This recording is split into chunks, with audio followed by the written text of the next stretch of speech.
ফরজ নামাজে ইমাম সাহেব প্রথম বৈঠকে আত্তাহিয়াত দীর্ঘ সময় নিয়ে পড়েন, সেক্ষেত্রে আমরা যারা দ্রুত আত্তাহিয়াত শেষ করতে পারি তারা কি আত্তাহিয়াত অথবা পরের অংশ আবার পড়ব?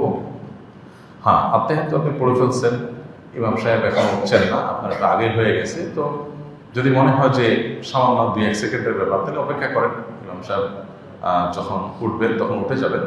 আর যদি মনে হয় যে না আরো লম্বা সময় লাগছে তাহলে আপনি আত্তাহিয়াতুর শেষের অংশটা আপনি বারবার করতে পারেন, আশহাদু আল্লা ইলাহা ইল্লাল্লাহু ওয়া আশহাদু আন্না মুহাম্মাদান আবদুহু ওয়া রাসূলুহু। 4 রাকাত বিশিষ্ট ফরজ নামাজে 2 রাকাত ইমামের সাথে পেলাম, আমাদের প্রথম বৈঠক ইমামের শেষ বৈঠক, সেক্ষেত্রে আমরা কি আত্তাহিয়াত পড়া শেষ করে কি পড়তে পারি? এক্ষেত্রে 2-3টা অপশন আছে।